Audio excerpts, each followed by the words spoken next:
ఉదయం 10 గంటల నుండి 1 గంట వరకు విజయవాడ రూరల్ నున్నలో డీమార్ట్ పక్కన ఉన్న బిషప్ రక్షణానందం గారి చర్చిలో ఏదో థ్యాంక్స్ గివింగ్ అదే కృతజ్ఞత కూడిక లాంటిది సేవకుల సదస్సు జరిగింది.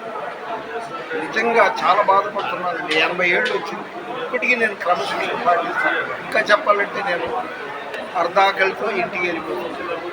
జనం ఎగబడుతున్నారు, గంటసేపు నిలబడ్డాను. ఇందులో వచ్చిన వాళ్ళందరినీ అనట్లేదు, కానీ 70% ఫేక్. అంటే ఈ వీళ్ళు అనమాట, మాయా సేవ చేసేవాళ్ళు, భూ కోసం బతికేవాళ్ళు. అలాంటిది నిజంగా నా 80 ఏళ్ల వయసు ఇప్పటికీ నేను చిన్నపిల్లలాగా పొద్దున్న 9:00 వచ్చాను, 10ంటికి రమ్మంటే క్రమశిక్షణ పాటిస్తాను. భోజనం దగ్గర అక్కడ ఫ్లోటింగ్ ఉందనుకుంటే ఇంత తినేసి వచ్చేస్తాను. ఈ పద్ధతి చిన్నప్పటి నుండి దేవుడి దయ వల్ల నాకు అలవాటు. కార్యక్రమం బాగానే జరిగింది, కానీ భోజనాల దగ్గరికి వచ్చేటప్పటికి తొక్కిసలాట ఎక్కువ. లేడీస్ అయితే మరీ దూరిపోతున్నారు.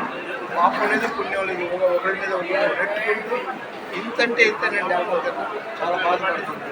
సేవకుల సదస్సు ఇక ముందు నేను వెళ్ళడం మానేసుకుంటాను. ఎందుకంటే ఇదిగో ఇలాగా ఈ వాక్యాలు ఊరి వాడంతా ప్రచారం చేసుకుంటూ వెళ్ళిపోతారు. అందరూ చదువుకుంటారు కదా, ఒకటి. రెండవది ఏమో అక్కడ ఏదైనా ఆత్మీయ విశేషాలు ప్రసంగాల ద్వారా తెలుసుకోవచ్చు అనే సదుద్దేశంతో బయలుదేరాను. ఈరోజు ఎండ బాగుంది. ఇంకొక మాట చెప్పి ముగిస్తాను.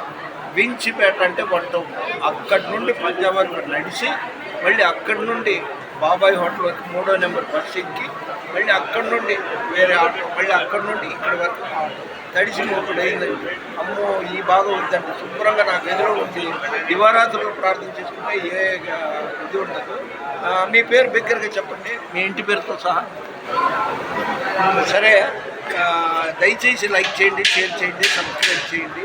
ఈ వీడియో తీసిన యవనస్తుడిని, అతని కుటుంబాన్ని, అదేవిధంగా వీడియో చూస్తున్న మిమ్మల్ని, మీ కుటుంబాన్ని దేవుడు సమృద్ధిగా దీవించాలని యేసునామములో కోరుకుంటూ నా కొన్ని మాటలు ముగిస్తున్నాను. దేవుని పరిచయంలో మీ రత్నం ఫ్రాన్సిస్.